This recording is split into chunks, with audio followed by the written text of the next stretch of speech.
Welcome to the Culture Stoke podcast, where happier people lead to better results. Well, hey, we're here again talking. I am your host. I am Richard, Marty, and Wes. Marty Imes, Wes, Sir. Wes Love. Gosh, dude, I was gonna say Wesleyan, like your whole name, and then just gonna go. The easiest name to remember. It's the coolest part about me is Wes Love. That I had nothing to do with, and you forgot it. I'm sorry. I'm sorry. Co-founders, Culture Stoke. And hey, we're here to talk about culture and happier people. But Wes came in. He had kind of a cool experience this morning. Why don't you tell us about it, bud? Yeah, I was at the gym, and first I need to apologize to anybody who sees or knows me at the gym. That's like my solo time, so I'm not very chatty. Like, I have this thought that people probably think I'm a real stuck-up jerk when I'm at the gym because He's wrong. I'm just I've seen him in the zone. But there is a person that will come up and talk to me. He's a very cool dude, and we just got on the topic of culture. He was asking me what I do for a living, and as I am wont to do, to nerd out on stuff. And he brought up the fact that his sister works in a place where, you know, they're very big on not blaming the worker for anything, and you know, the system is all set up to give the outcome, and so when somebody makes a mistake, it's got to be on the system. And I was like, well, yeah, sounds great. Where is this place? I would love to go and talk with them. He's like, well, doesn't the person bear any responsibility in that? And I was like, that's a really interesting question. And I had lots of thoughts, but I wanted to hear his, which were great. You know, all sources of information are welcome. Opportunity to learn. Yeah, opportunity to learn something new. But I was just very interested in that. I had yet to hear it posed that way of like, well, doesn't the individual in the organization bear some responsibility for that also? Yeah. And I was like, yeah, they do. Yeah. So I don't know. Got the gears grinding, turning. Yeah. And so he came in. Yeah. And then Marty had kind of a similar, you know, like thought. I don't know. What was your kind of thought once we kind of got through that on the text thread? Yeah. But even as you speak into that, something that comes top of mind is that sorry, I don't want to dive direct into content, but just do it. The thing that comes to mind, like, yes, it's not a one versus the other. There's equal opportunity to be able to set up a system to be able to deliver the result that you want. Right. And not only is there the opportunity for the company or the team or the leader of that company, but particularly the individual performing that work. That there's equal opportunity ownership in this. There's just different levels of said ownership. Yeah, ownership, burden, ownership, however you want to. Yeah, absolutely. And I think with organizations, and based upon what I'm hearing in this conversation, is there can be people siding one way versus the other. And I think if you focus too far on the organization being purely responsible based upon the system, right, then the opportunity to release blame or release ownership from the individual contributor side can exist and create that culture. But if you go on kind of the other side, where this is just purely based on the team member, not necessarily empowered or supported or even designed by the organization, then anyone's failure point is directly on them. Right. And I see this more as like a balance trick, like riding the bike. If you're one way or the other, you can tip over and fall. Yeah. But if we recognize there's both kind of shared responsibility or shared opportunity here, where if the organization sets somebody up to be successful within their role and they deliver, that's a win. But if there's something missing on either side, if the team member doesn't have the knowledge or skills or the confidence or ability, that's the organization's opportunity to support them. Yeah. But if the team member has all those things, but without the tools, the people, the process, that lies more on the leaders or organizational shoulders. So it's a bit of both. It's like both yes. I see it. Both yes. It's like chicken, egg. Which one? Well, I mean, I think because what's the fundamental, was it Hobbes and Locke? I can't remember the philosophers, but one was a big advocate that people are inherently good. The other one was people are inherently bad. And there's the same theory in the workplace, is that people do want to do good work or people don't want to do good work, and you have to manage them accordingly. And I just find forever interesting because we've argued this since people were people about what are the motivations of a human. And when I was talking to this person, I have a thing I like to say, like, been working for a long time, and I've never met the person that wakes up every morning wanting to suck at their job. But he was like, I think I've met some of those people. And I'm like, well, sure, there are people in the world that are so disenfranchised and so pissed off at their workplace that they're just like going to thumb their nose at them and say, well, fine, I'm just going to get I'm going to bleed this turnip dry. Because they feel like that's what's being done to them. And we've created this very adversarial environment where it's kind of like we're both just going to like turn our shoulders and thumb our nose at each other. And both parties involved bear some culpability, some responsibility for that. Like, if you are not setting up your people to be successful, like Marty had alluded to, well, then they're not going to be successful. You don't want to create an experience for them where they're having to slog through a bunch of nonsense to get the results that you so want. Yeah, right. But if you're one of those people that don't feel appreciated, don't feel valued, don't feel like, why are you there? It's going to be pretty hard to be motivated. Yeah. Why are you there? Like, go somewhere where you do get the things that you want or need out of life. I mean, every human has different things that motivate them extrinsically and intrinsically. And if you're in a place that's not doing that for you, but you choose to stay there for lots of reasons, then that's part of your responsibility. and advocating for, you deserve better or you want more, and then the organization can say, well, we're willing to do that or we're not, and then you can go, this is the place for me or it's not. Well, and I wonder too, you guys kind of touched both. I mean, so really we're talking about, and I know we don't love the word employee, employer, but it's the leader and the person under the leader. Team member. That is my favorite. Yes. Leader and team member.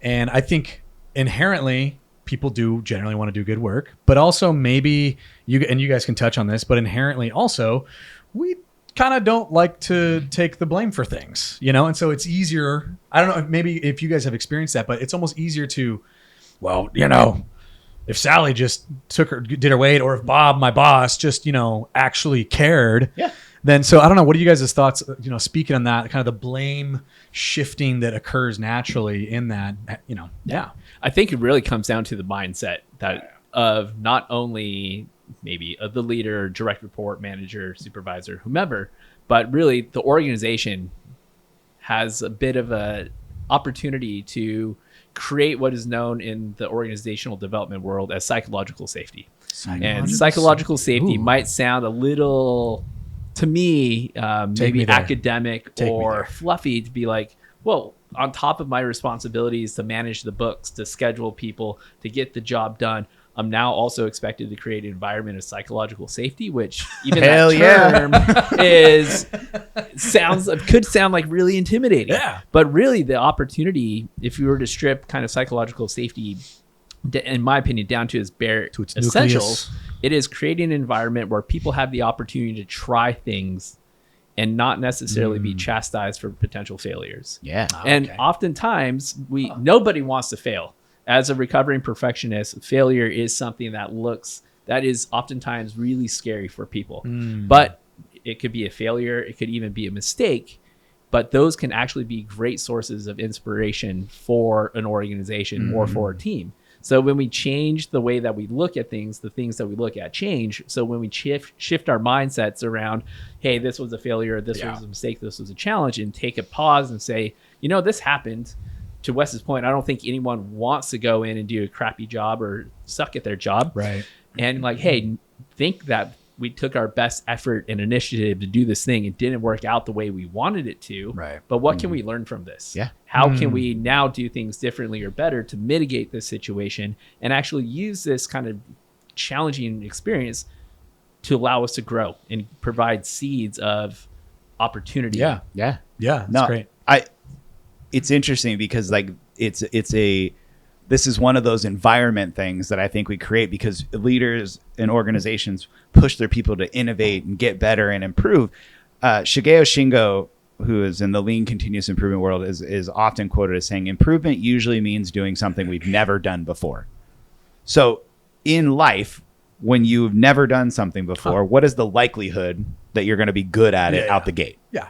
So Pretty low. I like to tell people that Fairly failure is not an option. It's an expectation. Yeah. People are going to make mistakes. And if you create an environment where people are afraid to try something new, ergo innovate and improve, if you create that, now all of a sudden we've created stagnation where I'm just going to sit there and do everything. And this brings up this is where I think the root of, well, this is the way we've always done things comes from. This is because now I'm afraid to step out and try something new, because last time, even if it wasn't me that experienced it, but I heard 5 years ago somebody tried something new and we never saw them ever again. Right?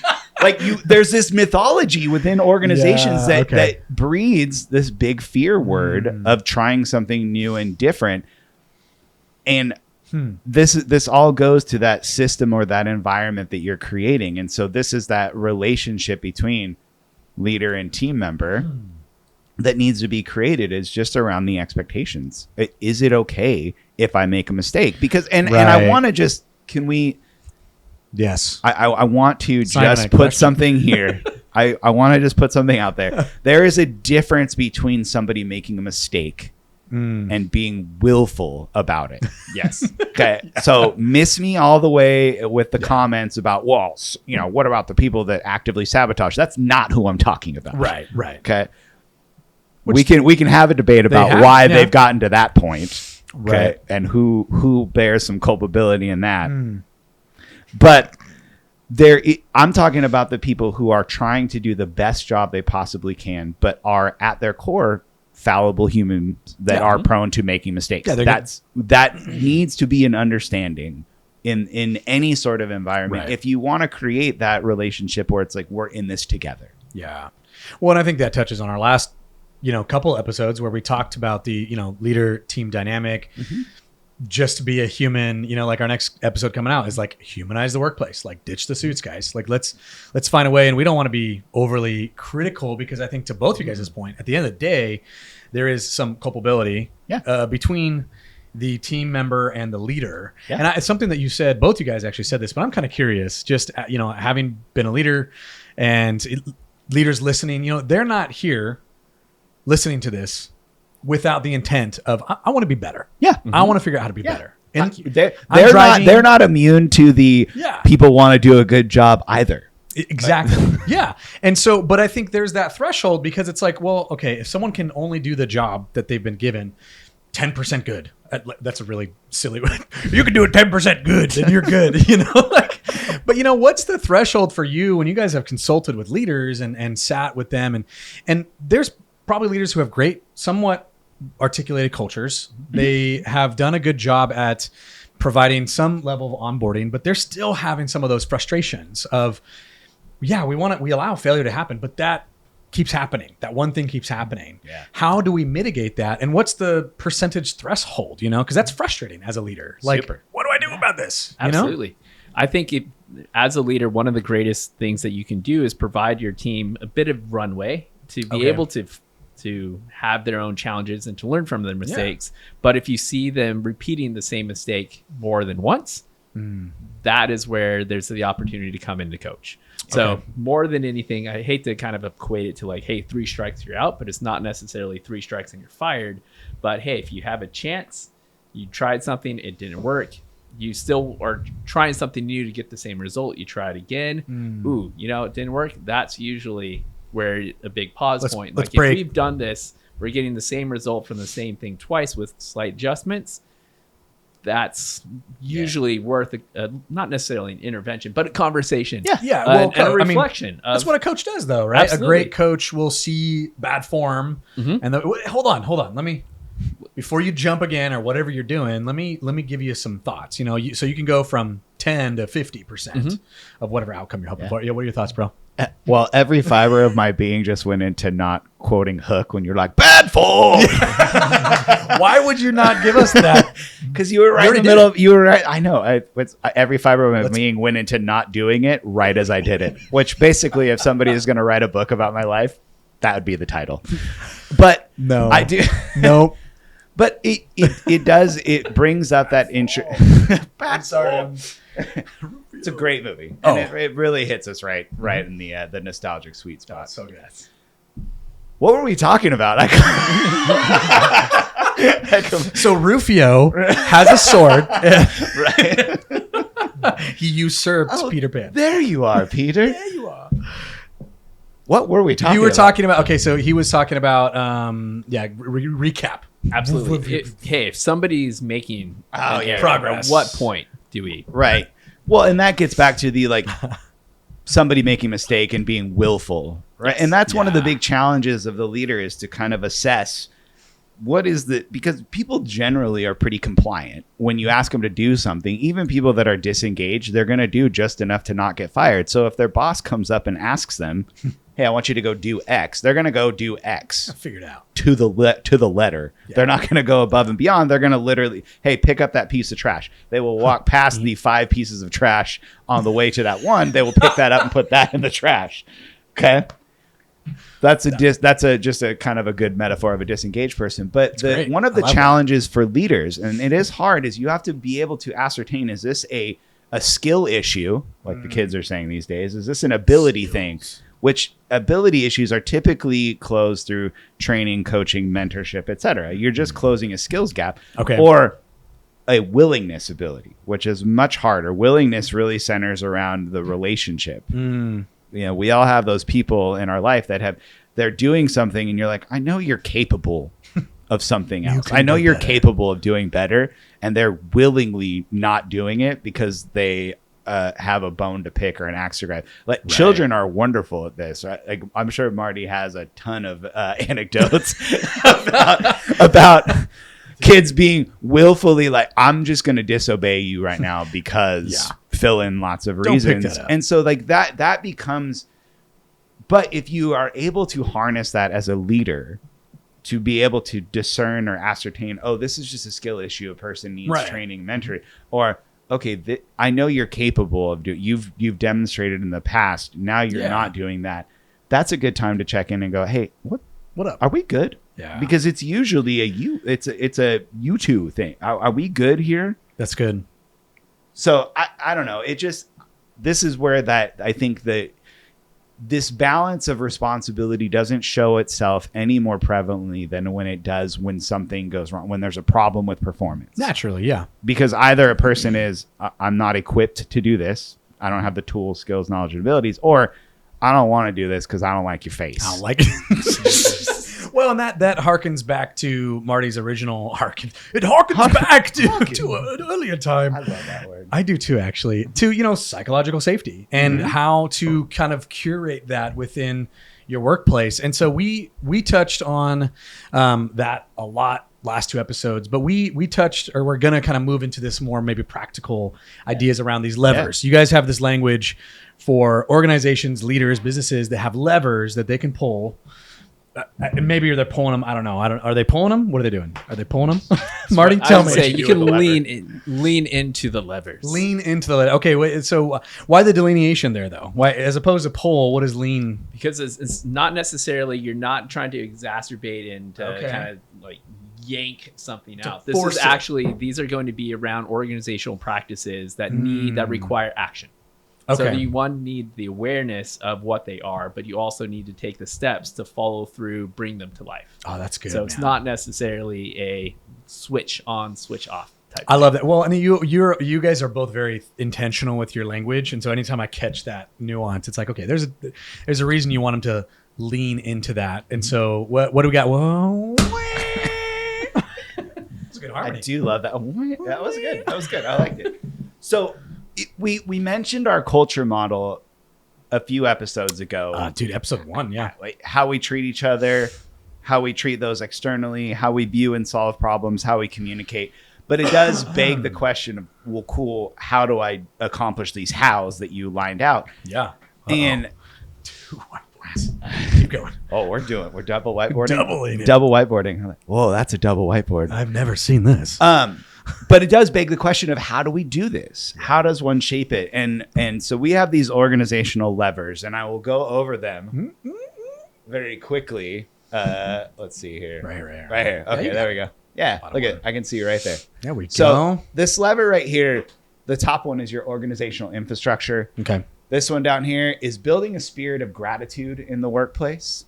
And then the last one over here is building a spirit of celebration. And what this does is it creates a self-sustaining system of culture. How do we shape it? And so starting at the top, your organizational infrastructure, forgive my handwriting. No, it's great. Hi, Love it. Mom. Hey, my Mom. mom's a doctor, and one of the only things I inherited from her was terrible handwriting. Bad handwriting. So that's thanks, Mom. Penicillin.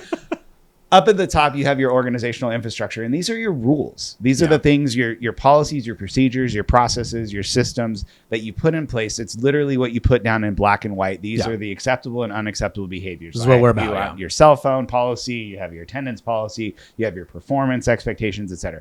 Big, unsexy part of culture building because it's just a lot of documentation, but so might be important. sexy to somebody. Yeah, this is the rule. These are the rules. Yeah. Okay. And what separates us from the animals? Rules. Rules. Okay. But once you have those rules in place, which by the way, there's the rules as written, and then there's like Unspoken. the rules. The rules. The rules as people have learned to thrive in particular environments. And if you want to know what those are the things that we teach to new people. You know, you bring them on and you're going to be like, okay, we're going to go meet with this group and here's what you need to do. We're going to meet with this person. You got to ask a lot of questions because they're going to be very cagey, blah, blah, blah, blah, blah. Okay. Like all those things, you know, the things that you pull somebody alongside and you're basically saying, this is how I've learned to be successful here. And the goal is to just make sure that your organizational infrastructure lines up. It's clear. Yeah, That there's clarity on Yeah. that for incoming people and, you know, people who've been around. Yeah. So that you're just very clear about how we expect people to show up. Next is building a spirit of gratitude. And this is for the individual and the organization to know that their work is seen, valued, and appreciated for doing the right things rightly. So you build a spirit and everybody needs to play a part in this. When was the last time you said, hey, boss, I really appreciate the job that you're doing. Thanks. You do a great job of leading this team and I'm really grateful for it. And then the last building a spirit of celebration is for the individuals, the organization, and the teams within to really celebrate doing the right things rightly. So when you look up here, here's our rules, and then we've got our spirit of gratitude, which is like making sure that we're reinforcing the we're behaviors celebrating that we want to see. And the then we can behaviors point here. Look at what happens when we behave this way. Look at what we're able to accomplish when we do this. Okay. And now it becomes this kind of self-fulfilling thing. And so if you build your organizational infrastructure with your people in mind, it sets yourself up for success. Yeah. So when problems arise, do you create the organizational container where problems are punished, or do you create it where it's like, hey, we want to hear about these. Right. We want to set people up for success and give you the tools and things that you need. But here's the thing. Most people will look at this and go, well, yeah, that's leadership's job. But the individual within the organization can insist that this stuff happens. Yeah, it can be thoughtful. They can say, hey, we don't have a policy around this thing. Yeah. Hey, we don't have a way to share gratitude. Right, you right. can start to ask for this stuff. and maybe not even, you know, I'm just thinking as the leader's point, because sometimes when people might come to the leader with a suggestion, it can almost feel like a criticism. Yeah. Well, why aren't you? And so we would even encourage, like, hey, like you mentioned something that I think is really important. As a leader, it's a very thankless job inherently. Very thankless. You kind of get into it hopefully knowing that you probably aren't going to get a whole lot of thanks, but when you can actually build a culture where there's reciprocity in that, I imagine you guys have seen really beautiful things kind of come out of that. And so beautiful. But providing that relational, that psychological safety sounds kind of paramount in being able to achieve any of this. And I mean, but pull up that one more time. I want to just reiterate that. I mean, dude, and you said you said it was like a loop. You called it something. Yeah, it closes the loop. There right? you go. Our behaviors celebrate people for are sharing gratitude for people doing the right things rightly on a daily, weekly, monthly basis, and then pointing to the results that behaving that way. Now it's like, oh, this is why that's important. In the first I love place. that. So it's a self-closing loop that kind of just keeps going. That's great. All right, we got a second. This is a second whiteboard session, baby. Here we go. So to just dive a little further into we go. like the side of organizational infrastructure, the idea that yes, it is really, really important to have very clear policies and procedures. Here, I'm gonna have you come this way right here. Boom. Awesome. There you Thank go, you. buddy. Particularly when it relates to how team members. I'm going to try and give you a practical explanation of not only why it's important, but why having a strong system can actually benefit you significantly. Yeah. So here is a quick graph that demonstrates this is the quote unquote value of an employee over the x-axis of time. And so you need to have a process around hiring. But when somebody joins the organization, you've actually spent time and money to bring them on. So right now we're a bit kind of negative value, but you need to also have a system to bring them to be a new hire to a fully contributing team member. And more often than not, an organization does a really nice job of getting somebody up to speed for the job that they need. But one of the greater opportunities is to how can you grow and develop that person? So where they may have contributed a certain amount of value based upon their position, they can actually increase that level of value over time.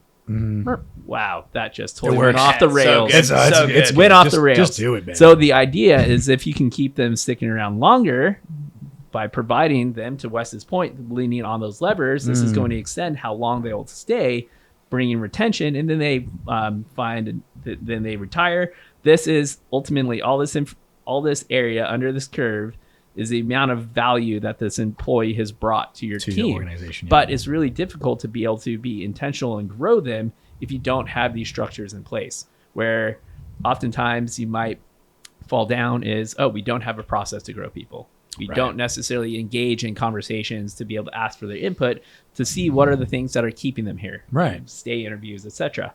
But that's where those other levers come into play. So gratitude is not just about fostering gratitude through the actions of recognizing people and saying thank you. It's actually a bit deeper. Gratitude is the active awareness and appreciation for people doing the right things right. So for leaders and even for any team member, my encouragement is kind of look around your workday with your kind of gratitude glasses on, look for things to be grateful or appreciative of, and then recognize if it's your leader, that's that much even better. Again, leadership can be very lonely.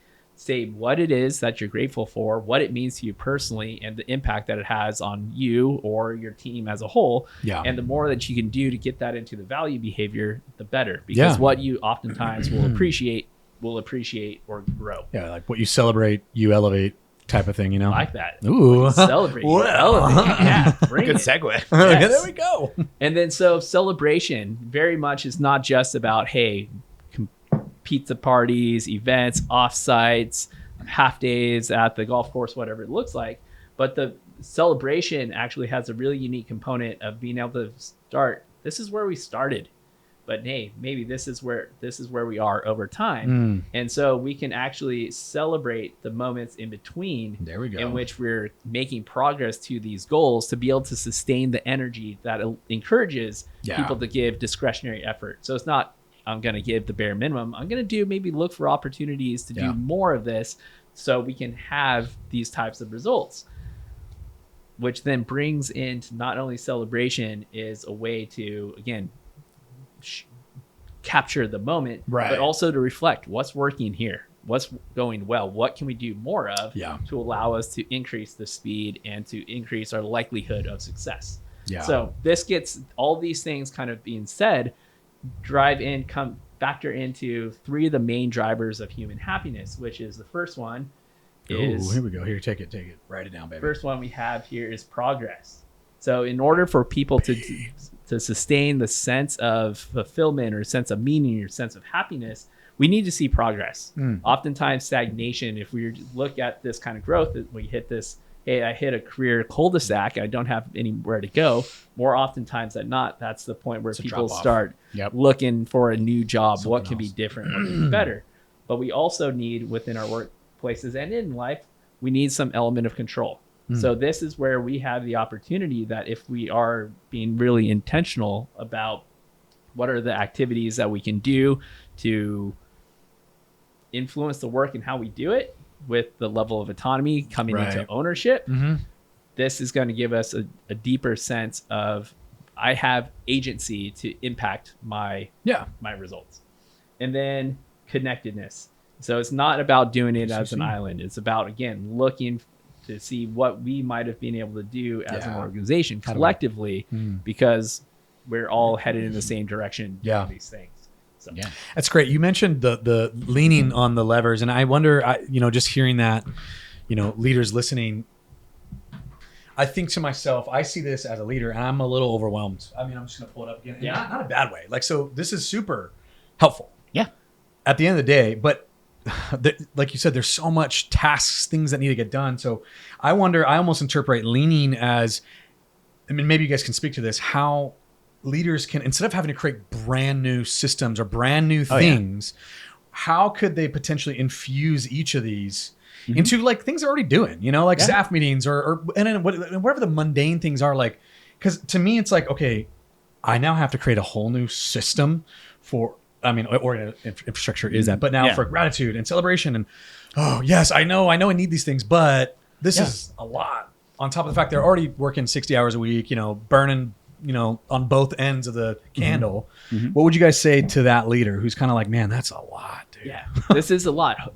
More often than not, you probably have these things in place. The organizational infrastructure. Is that from your experience? From our experience, you may I would say some organizations are a little more mature than others. Okay. But there's every point along this line is actually an opportunity to celebrate, to provide gratitude, provide opportunities for other people to come along and help you with this. This isn't necessarily a leader. This doesn't have to be held immediately by the leader solely. There's teams that I would imagine can help when it comes to onboarding, with hiring, to coach, mentor, etc. But the things that we can do in a very practical sense is, okay, maybe just challenge yourself as a leader to take 5 minutes a day to either actually the 9 most impactful minutes that the leader has in their day is the first 3 minutes when they start their job. This could also be for any team member. The first 3 minutes is really going to help set the tone. Like when they walk in the building? Walk in the building, walk in, start like what work. Can you elaborate? Like how can that be impactful? What are they doing that would be good or, not so good? Yeah. Looking to establish connection. How can you connect with somebody on your team within the first 3 minutes? Or so like their being, hey, John, how's it going today? Like that, like, I mean, simple things. I don't know. It's Wes. Yeah. What? No, I keep forgetting your name. I did not know where you're going with that. But yeah, but first 3 minutes. First 3 minutes, acknowledge your team members. Say in hi, whatever way. Talk to them, just have a little moment to give a little bit of a hello, I see you, I recognize you, I appreciate you here. Maybe someone's coming in to fill in for a shift. Thank you so much for taking time out of your day to come in to provide help with the team. Not only is this something that's going to be really meaningful to be able to wrap this client project up with excellence, but this also really allows this team member who's going through some things to be there for their family.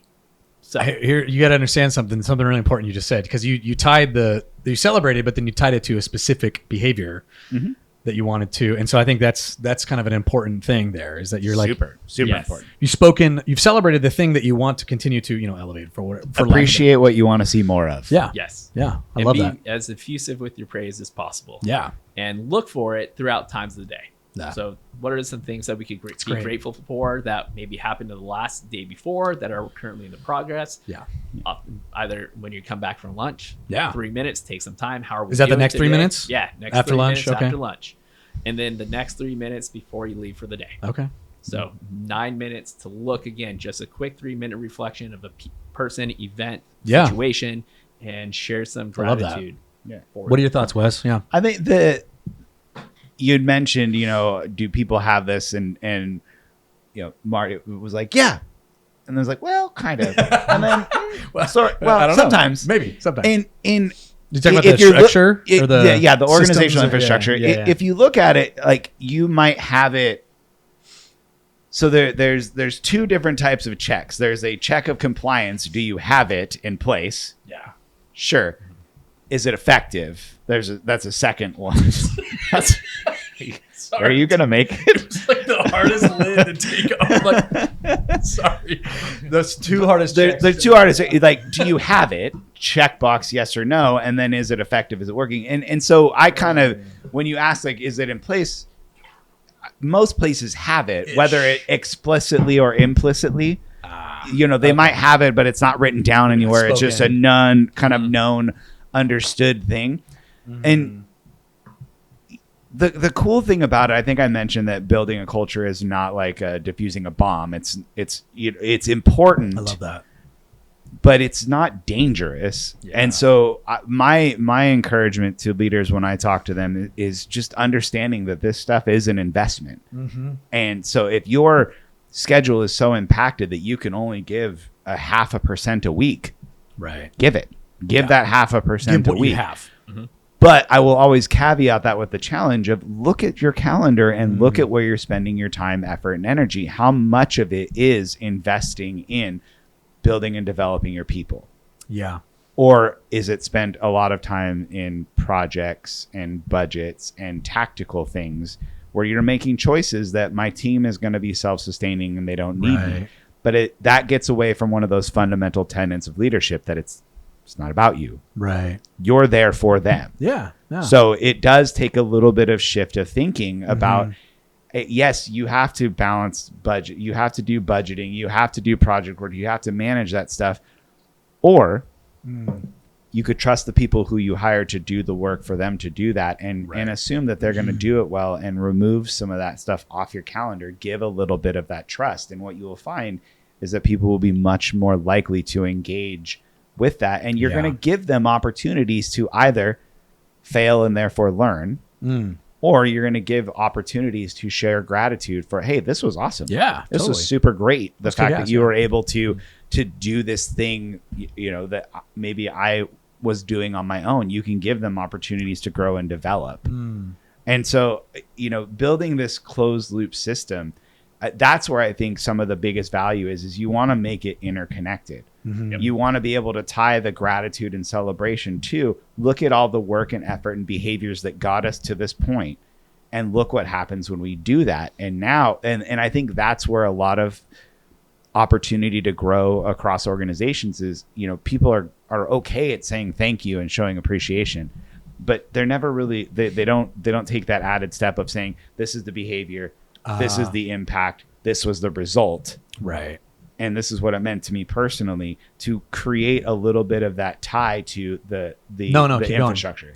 So say that you just gave 4 little things, but it was, you said, here's the behavior. Yeah. Here's the, my typical gratitude script, which please don't use it like this, but my typical gratitude script is, you want to use their name. Okay. There's power in names. Yeah. Hey, John. Yeah. Or hey, Sue, or whatever. Okay. Use their name. Yeah. Okay. What was the behavior that they did when you did this thing? Yeah. Okay. You finished that report on time, the behavior, the observable act. Then you want to say the impact that it had for the team or the organization. What was the, what was the outcome or the result? And that's usually where we'll lean on, people for gratitude. We'll say, hey, thanks for helping us get that sale across the board. Yeah. It's like, well, what did they do to help get that sale across the board? And then if you can, what did it mean to you personally? What was the thing?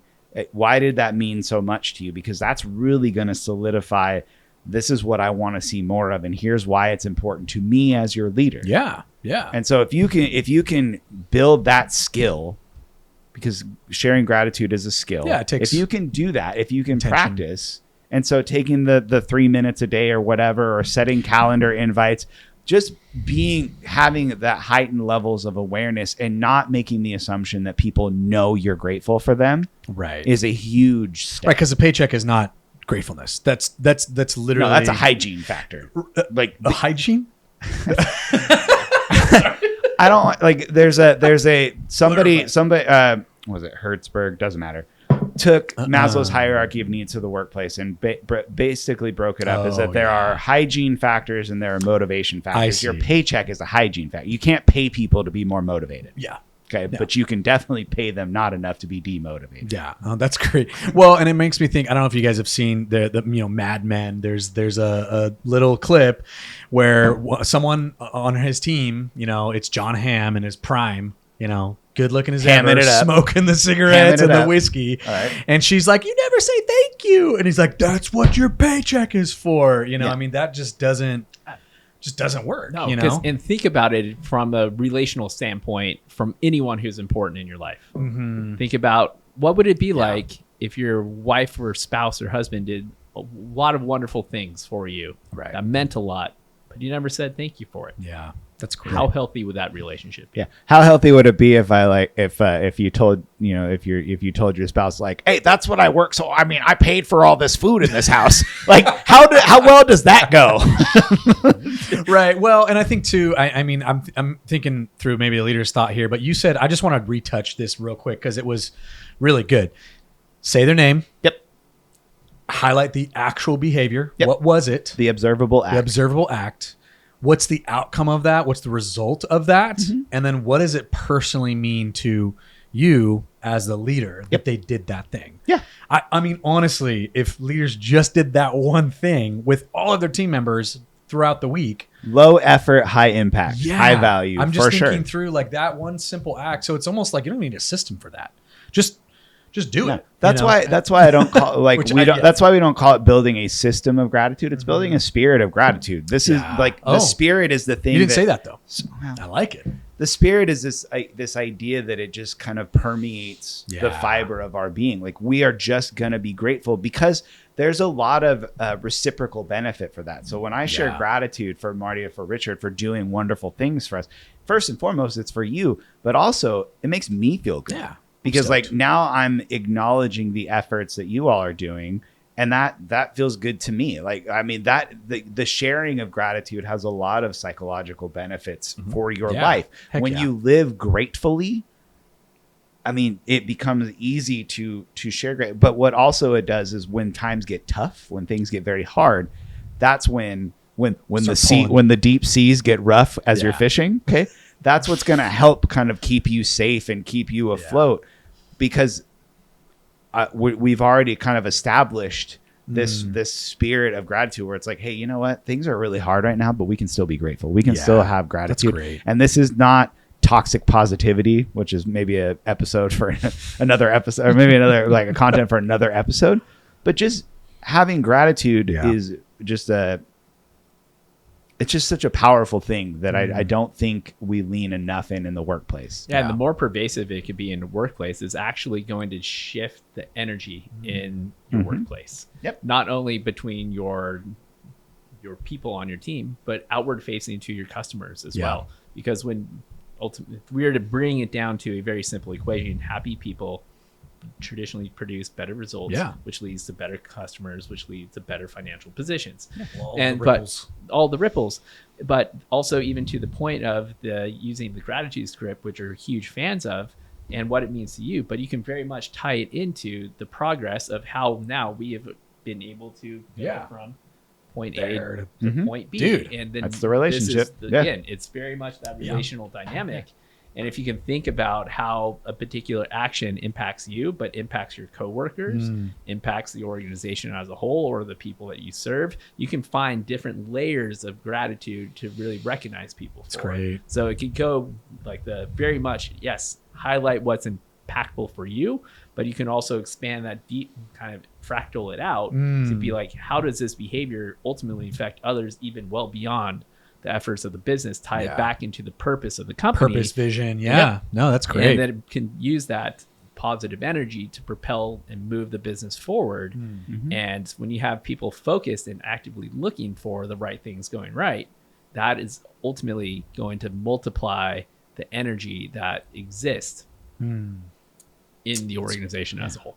That's really good, man. So I love that. So I heard a few things in that is like, hey, it's not a system of gratitude. Nope. It's a spirit It's of a gratitude. spirit of gratitude. No, but it's, I mean, I think as you say it, we probably all, anyone watching us, even as you said, I'm like, oh yeah, I know. And that's, even gratitude there's gratitude journals and Yeah. it's powerful Yeah. for a lot of reasons, not only just internally, but externally as well. And so, is that like my, I don't know what that is. hello. Hello. It's all good. But I think too, even Marty, I know, because you're gonna it ties back to the vision, the Yes. purpose, the values of this place. And so I love that. I had one thought kind of for you guys that I was just thinking through, like as a leader listening, Huh? Oh, I love it. And I think we could probably wrap up on this point, leaders listening to this. If you guys had one piece of advice you could give, I'm going to give two types of leaders. There's the leader who micromanages. Yeah. And then there's a leader who probably, and I think we actually lean on different lenses, who gives autonomy, but almost no framework for what that is. Right. Yeah. It's like, I trust you, but it's like, well, or do you just not want to do the work or what? You know what I mean? I don't know. Autonomy is the ability to be self-directed within a goal, within the confines of a Within goal. something. So Yeah. there's these, caricatures of leaders. And I think we all kind of lend ourselves one way or another. But For sure. what would be your guys' advice to the maybe the more lends itself to the micromanager who wants to have their hands in every little thing, and then the person who just is like, have at it, go do your thing. I got it. What would be your piece of advice for those guys? Yeah, for someone who might have a tendency to very much focus on how things get done, so be categorized as a micromanager, the first thing that I would recommend that you do is get really super clear about what your conditions of satisfaction look like when it comes to asking somebody to do a thing. So Okay. ultimately, one, learn how to delegate well. And what that looks like is, one, get very clear of what success looks like. Okay. But also, so this might be when it comes to this particular task, it is complete when it hits these, when it is X, Y, and Z. Get really clear, be very specific about that, what that is. But also the area which people tend to struggle with is give a very clear guideline of how much time does this person have to do this. There's a big difference between, hey, I want you to plan this lunch event for me and I want you to spend half a day doing it, versus, hey, I want you to spend 15 minutes. But with even to the degree for this, we're to use this example around lunch. Hey, I want you to order lunch for the team. Well, what is the condition of satisfaction? My idea of lunch might be these incredible tacos from the place down the street. But maybe someone else might have an idea of like, hey, we actually want this catered in from a fine Italian restaurant. There's a difference, but that needs to be communicated. So communicate the specifics, determine how much time this person has to do it. Yeah. And then also share, what is the budget? What resources do we want, again, to the lunch factor? Is this $150 for lunch, or is this $550 for lunch? So get clear of that. And then allow somebody and ask, is there any additional details that you need to be successful? It's great. No? Yeah. Okay, cool. Let them do it. Review, extend that trust.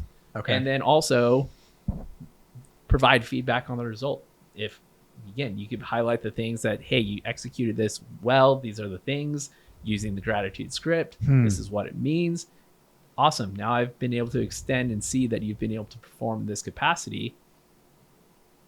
Then I'll be most likely more inclined to offer you this type of role. So it's a matter of earning that, because the first actual almost like conflicting thought I had was like, are you leading them, or are you just managing them to do something that you've given them exactly how to do it? You know what I mean? Like, how does that help the micromanager though? I think what it does, it actually creates, hey, this is the condition. This is the result. This is the destination. You're going to Hawaii. Yeah. But it's not telling you, okay, I want you to order this over the phone. Yeah. I want you to go in person. I want you to ask every single person what they want. Yeah. There's still those details that might have to come to the surface to actually do the thing. But so as maybe a micromanager, just get high level success, timeline, budget. Okay. Yeah. That's good. For the micromanager though, like, because there are instances where you might need to micromanage. You think about mission critical things. What I have noticed is that people who live in that micromanager world, that tends to be the tendency. The default, I'm gonna always micromanage. Right. And so my advice to them, believe it or not, is going to be to look in the mirror first and say, what about this do I not have faith and trust in my people to do the work that I have hired them to do? Yeah. Which again says more about me than it does about them. Yeah. The other thing is asking, what am I afraid of? What's the consequence of letting this go? Mm-hmm. Or what's my concern? What is the thing that is drawing me to that, right? Because I don't believe that people love to micromanage. I don't really believe that. That's a tedious, annoying place to be, because now Maybe. I'm not just accountable for myself, but I'm gonna attach things to each and every one of my people, and I'm gonna make sure. I think that we get stuck in that mode because of something that has happened that we have not dealt with personally. And so it's talk about psychological safety. Yeah, right. And so no, you're not wrong. And so if you want this, here's a practical tip. If you have been told that you have a tendency to micromanage, open it up for your people to call you on it. You want accountability, you want change, just say, hey, next time I get up all in your Kool-Aid trying to stir it with a fork, let me know. And maybe the answer is, yeah, but this is mission critical. I really need this. I actually need this done, to Marty's point of how to delegate well. I actually need it done with these kind of things. Parameters, with these parameters. But what's probably going to happen is they're going to be like, hey, simmer down, pot roast. I got this. And you could go, okay, well, I'm just going to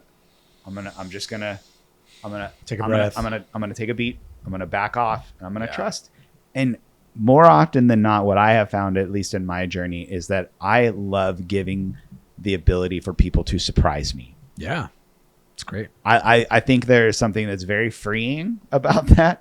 But again, it does take a high level of self-awareness from the manager to acknowledge that, hey, this is a struggle for me. Well, and maybe too, I would imagine, need to know their people well. Because some people, honestly, at the end of the day, and that's where the relationship comes back in, some people kind of want to be micromanaged. They're led best when they're given very specific parameters. Here's exactly how you do it. And, over time, I imagine they earn trust and they gain confidence in themselves, because they're probably just some sort of insecurity there, frustration. But if they have a leader who can help guide and coach them through that, so I don't know. Yeah. And that delegation would ultimately be kind of the first step. For someone who does have a tendency to micromanage. Okay. It's learning how to extend that trust and to extend the rope to allow people to surprise you, but also to feel like, hey, there's still some element of control here. I'm not saying go get lunch with this budget.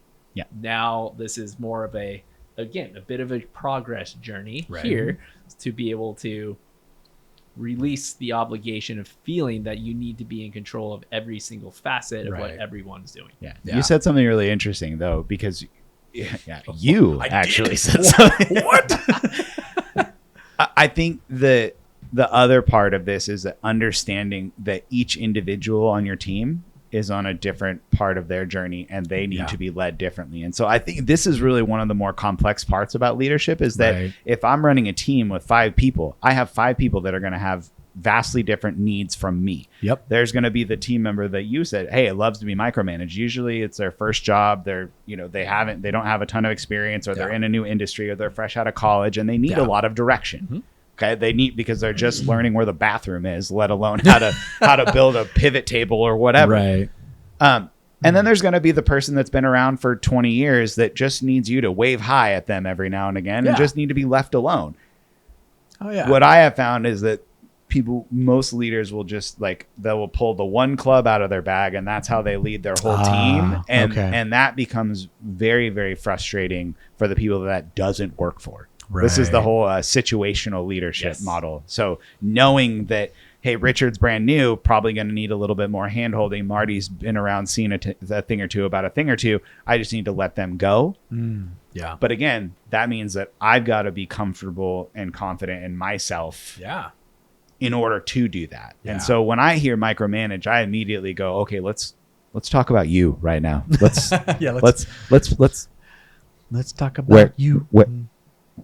Where along the journey did this, who hurt you? That's that, you know what I mean? It's true. Because it is. Which is both. I mean, this is learned behavior. We don't come out of the womb micromanaging. Or we might have a proclivity to be more, Distrustful, for A sure. track or B track or For whatever, sure, or for distrust, sure. whatever. For But sure. yeah, nurture nature type of conversation. For sure, there, for sure. So, okay. So now to kind of wrap that up, the kind of antithetical leader of the micromanager is the kind of like, it's all good, bro. Laissez-faire. Let's go, Just- man. You got this. And then the new person coming out of college is like, oh, what do I do with, I don't know. What would be your advice for them? Gratitude, all these things, this kind of close feedback, this loop, what are your thoughts? For a manager who may have a little more a higher extension of freedom to his team or her team or their team, is to really, to the degree of where that existed very much with the micromanager, just get really clear of our expectations, like regardless of the type of manager one is or supervisor leader. Clear expectations is one of the greatest gifts you can give people. Yeah. And so if there are people who if you are more laissez-faire and you don't really care, for lack of a better term, of how it gets done, you just care that it gets done. Yep. Be very explicit about that. Yeah. But I would also caution that, but if you're not putting these quote unquote guardrails into place, then people can run amok rather quickly, because that $550 Italian dinner could turn into a seated reservation for the entire team at a very fancy Michelin star restaurant, or could go the opposite end of that person would be could be a whole lot of fun, but it might be one of the, hey, we want this to be one of the greatest team experiences. Of like, oh, well, So if we're specifying really that. thinking, it's just specificity, expectation. Yeah.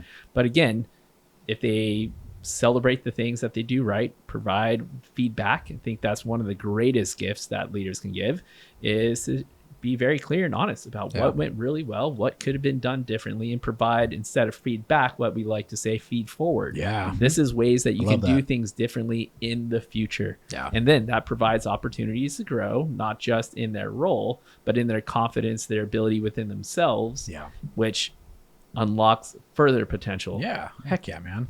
Yeah, I think I'm gonna take it back to them. But what I have noticed is that the laissez-faire person, the one that just kind of takes their hands off and says, coworker, take the wheel. You do, you be.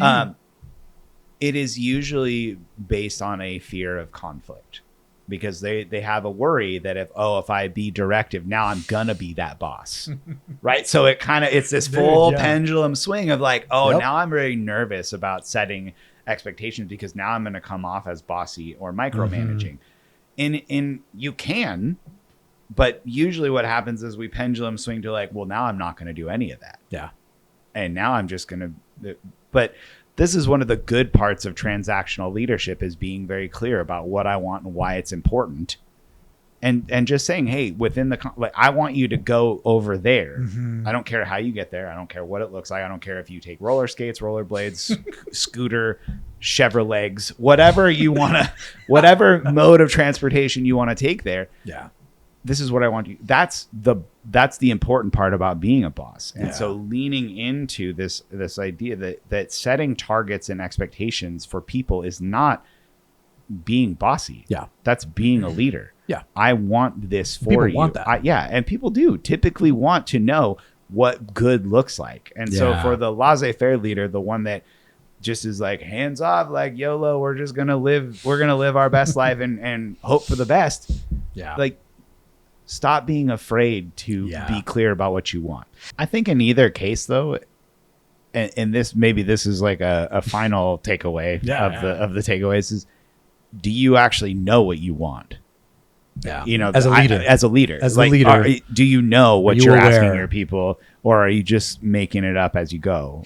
And because they're too often, I will either have these things that I want, but I won't speak them. Right. Or I will see that I'm not getting the result and I will ask for something different, but I'm still not clear about what it is that I want, and I'm not articulating it. And so our big feedback whenever we go into any organization that's having trouble managing performance, make the goal no surprises. When you're going into a performance evaluation, this should not be the first time that they're hearing from you that they're not meeting expectations. There should literally be no surprises when you go into that. That's great. No surprises. No I surprises. love that. I think that's a great place to wrap. We could go For days. for days. For days. But that's a great place to wrap. Hey, you may have noticed we started filling this bad boy up.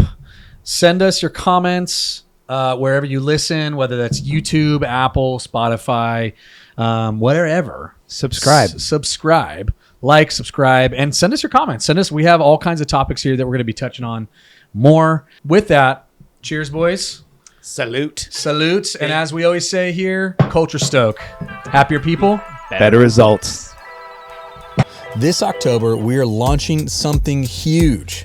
The Culture Stoke community. Here's what you get when you join. First up, access to our 2 flagship courses and all future flagship courses. You'll also get weekly coaching calls with Wes and Marty. Plus, you'll have exclusive access to Q&A sessions with industry experts. And if that's not enough, we're adding new content every month, keeping your culture tight, your team tighter, and your leadership skills on point. Oh, and let's not forget the 10% discount on all of our services forever. Spots are limited. So head to community.culturestoke.com and get ready to build a culture people rave about. One more time, for those in the back, community.culturestoke.com.